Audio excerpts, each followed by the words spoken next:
Quiero invitarles a abrir sus Biblias en el Evangelio según San Mateo, capítulo 11. Vamos a leer a partir del versículo 25. 11:25 de Mateo.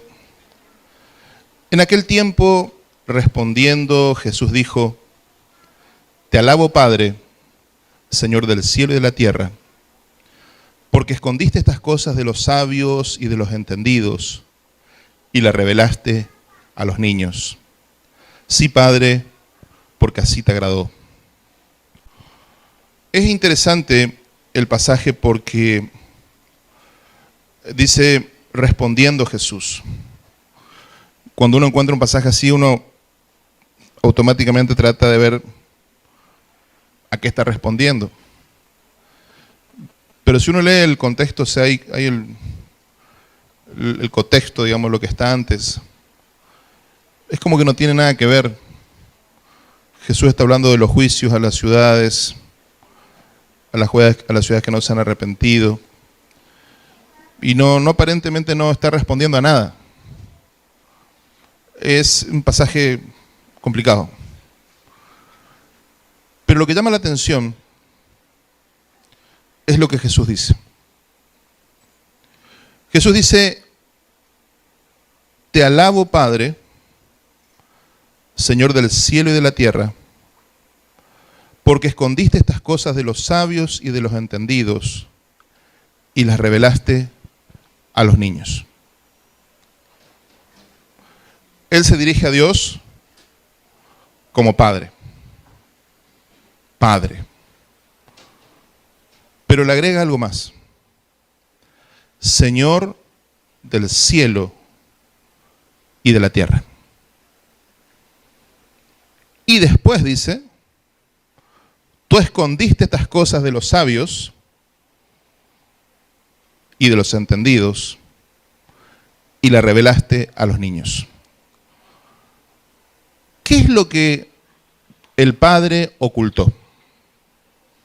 ¿Qué es lo que el Padre ocultó a los sabios y entendidos? Lo que el Padre ocultó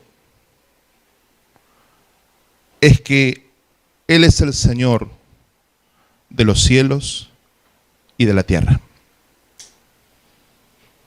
Nosotros en el mundo hebreo tenemos una canción muy importante que se llama Adon Olam. Se canta todas las vísperas de Shabbat, los sábados. Es una canción muy alegre, donde se reconoce que Dios es el dueño del universo, donde se reconoce que Dios es el dueño absoluto de todo lo que existe. Pero no todos tenemos una revelación de esto.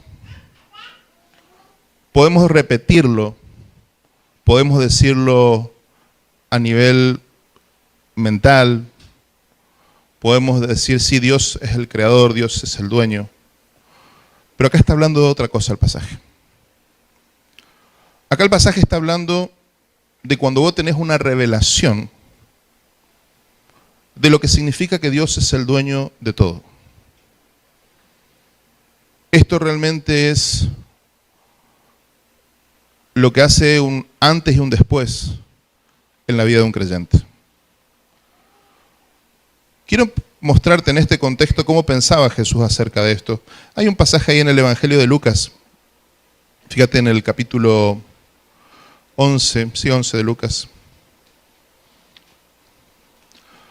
Hay una enseñanza del Señor.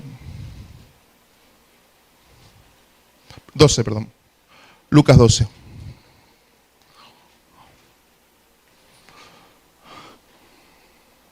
¿Lo encontraste? Voy a leer unos versículos del 4 en adelante. Dice: Mas os digo, amigos míos, Jesús está hablando a los discípulos, no teman a los que matan el cuerpo y después nada más pueden hacer. Pero os enseñaré a quién debéis temer. Temed a aquel que después de haber quitado la vida tiene poder de echarla en el infierno. Si os digo, a este temed. ¿No se venden 5 pajarillos por 2 cuartos? Con todo, ni uno de ellos está olvidado de Dios, delante de Dios. pues aún los cabellos de vuestra cabeza están todos contados. No temáis, pues, más valéis vosotros que muchos pajarillos. Esto parece tan simple, parece tan elemental, pero llegar a tener esta conciencia de tener un Dios que está tan presente en las cosas más insignificantes, en las cosas más pequeñas, cambia nuestra concepción de Dios y de nuestra vida. Jesús dice, esta revelación solamente es posible para los niños. ¿Vieron un niño, por ejemplo, de la edad de Dante? Dante está acá. Levántalo, Emma, Dante, para que lo vean.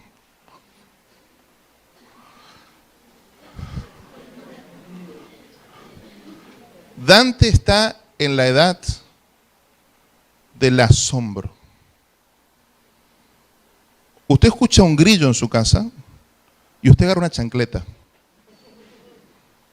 Pero si Dante ve el grillo, hace una expresión como de, ¿qué es esta maravilla que hay acá?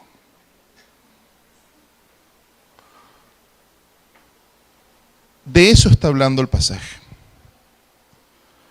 De la capacidad de volvernos como niños para poder asombrarnos de la maravilla que nos rodea. Cuando vos pensás como sabio, como entendido, como el que sabe, vos decís, yo necesito un milagro en mi vida.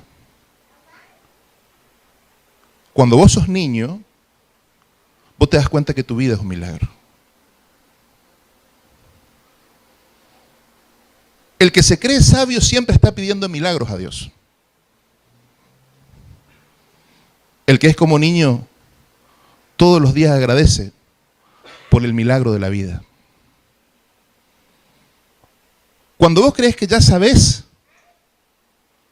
pensás que Dios tiene que aparecerse y revelarse de una forma extraordinaria. Cuando vos sos niño, la vida se vuelve extraordinaria. Lo simple se vuelve extraordinario. Hoy hablábamos con un médico en el almuerzo y nos decía, el hecho de que la sangre circule en nuestro cuerpo, 12 factores se tienen que alinear para que la sangre circule, para que sea lo suficientemente líquida, pero no tanto, porque te morirías de un derrame, y al mismo tiempo que tenga la suficiente densidad exacta para que no se coagule y mueras porque la sangre no circula. Estaba hablando de los hemofílicos, que les falta el factor 8, nos decía. Al faltarles el factor 8, se desangran. Y nos explicaba la complejidad que es que la sangre circule dentro del organismo. Ahora yo te pregunto, todas las mañanas vos te levantás y decís, qué maravilla que los 12 factores están acomodados.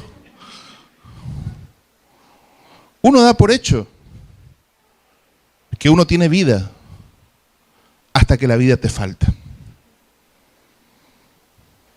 En el judaísmo hay una oración que es una oración que se agradece a Dios por las funciones vitales. Y es tan infantil la oración, es tan infantil, que los que se creen sabios se burlan. Hasta que un día estás en el hospital porque tus funciones vitales no están bien. Porque eso que te parecía básico y elemental, como poder ir al baño, no podés hacerlo. Y ahí te das cuenta el milagro que es la vida.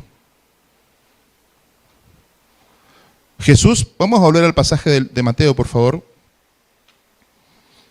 Jesús dice,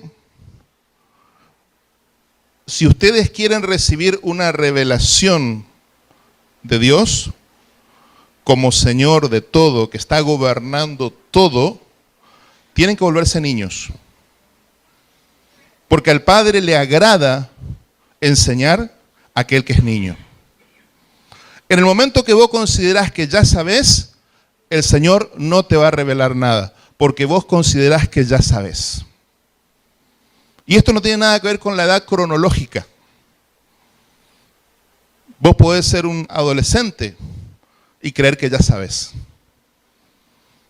O podés tener 70, 80 años y ser un niño y darte cuenta que en realidad no sabes nada y que necesitas permanentemente que el Padre te enseñe.